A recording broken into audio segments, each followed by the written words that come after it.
You need people like me.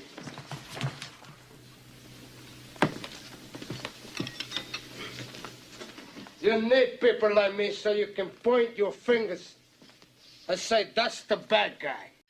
I thought we were actually done with this, but yeah, yeah, yep.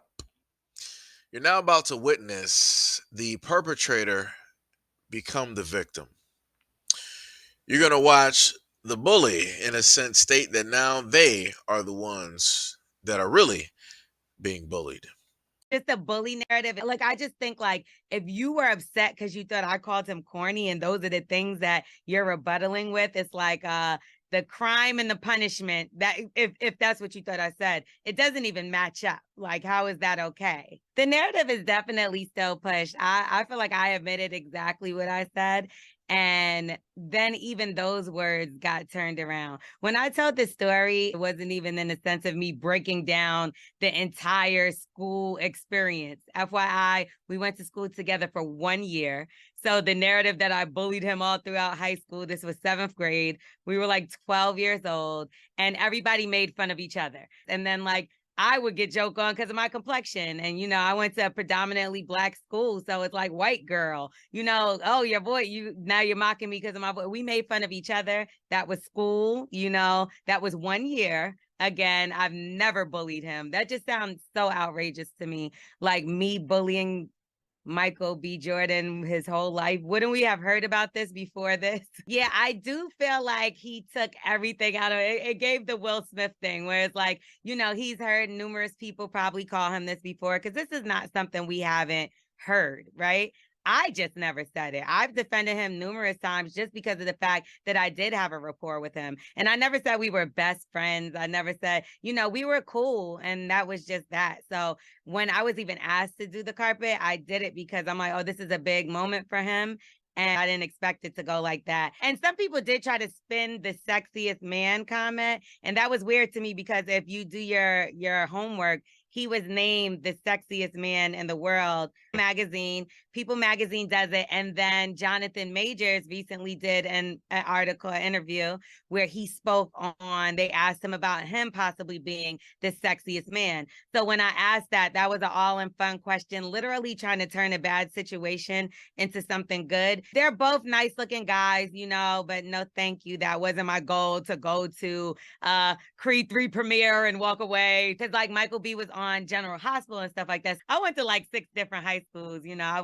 I was an interesting one back then. He's doing this thing out here. I don't have no ill feelings, but it's crazy to me when people are like, well, even when they listen to the audio, it's like, well, you didn't defend him when she called him corny. And I'm like, and he's not defending me right now when everybody's calling me a bully because he knows I'm not. Well, hi guys. It looks like we're here again. And we have to touch on this topic yet again. I thought this was pretty much done. Like I said, I didn't think I would have to do 4 or 5 whatever videos directly on this same topic, but it just seems like it just keeps going. Um she said a lot of stuff there yet again, and I want to just go back to the last part, right?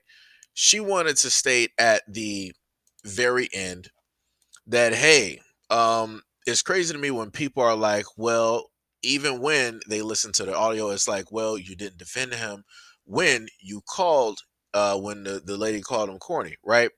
And she was like, well, he's not defending me right now when everybody else is.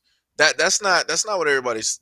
No. We're not getting this. We're not doing this. We're not doing this. The original statement that she made. Matter of fact, let me just.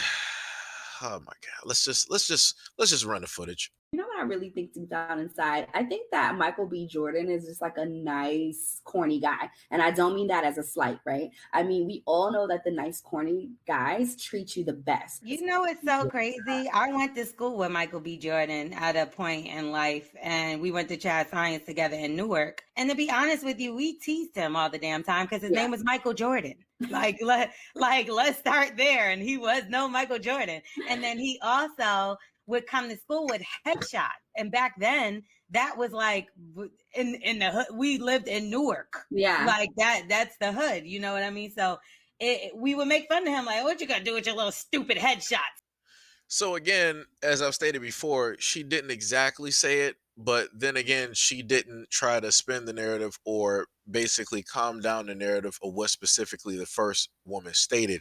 She then went on in order to corroborate that narrative that he is corny by then adding what it is that she experienced while being around Michael B. Jordan during a time of school. And you heard her basically state that, oh, he made fun of him all the time about his name because he's no Michael Jordan. And then he came through with his headshots, thinking that he's somebody, all this other type of stuff, right? So she went on the narrative that was already built that he was corny and then added extra details in order to prove the fact that the original person stating that he is corny, in order to prove the fact that she is right, to solidify that point. So, in an effect, you did call him corny, but better yet, just in case a little bit of people are a little bit confused, let's play the next one. Okay, so you also are going to do a new film with Will Smith very soon coming up. Is the rumor out there? Not sure. We're still working on the script. That's something that I plan on doing in the future. Not sure when. With these movies, I'm just trying to get through this project. Right, So when I get finished with this one, then I'll figure out what's going on next. How is it filming in Atlanta? It was amazing. I've done 4 or 5 films down here, shot a couple television shows, so Atlanta's a second home to me, and I love coming down here to shoot. Favorite restaurant here? Oh, man. Whatever hotel I'm in, their restaurant. Well, you're not corny anymore. So what did we just hear again, class? Right? The same woman that stated for about the third time now that she said that she did not call Michael B. Jordan corny. What did she say at the end? Because remember, she was the same one that told Michael B. Jordan when he directly came, he was like, hey, yeah, you said we know each other, but remember, you called me like corny, all this other type of stuff. Like, yeah, I heard what you said. I was like, yeah, he was playing light directly with it, but he was putting her on notice that he paid attention. He heard specifically what it is that she said. She refuted it, saying that her thing was misinterpreted, misrepresented. But at the end of the day, at the end of the interview, which she didn't have to say, she called him corny. She's like, well, you're not corny anymore, which then means if you're going to say, well, you're not corny anymore, that means that you thought or have stated previously that the person is corny. And then this is the same woman that wants to come on to another platform trying to play the victim. Oh, my Lord, I'm pretty sure that people have said a variety of things directly about you due to the fact that you're in the public eye, you're on reality TV, and all these other types of things. I'm pretty sure that people have said way worse things than the things that you listed at the first part of the interview. I also want to note, I had to technically edit that stuff out because, hey, YouTube likes to mark stuff. But like I said, it's completely crazy how the narrative ends up getting switched and how the person that was making fun of / bullying someone was the one that now is saying that they're the victim at the end of the day. That's crazy to me. And like I said, only women can do things like this. Guys can't do this. Because it's not going to be believable. It's just not going to be believable at all. And this is what she decided to do. And it's like, that's crazy to me. That's 1,000% crazy. I don't understand why it is that people just can't take an L. Just take the L, just walk with the L proudly. It's like, all right, he caught me out.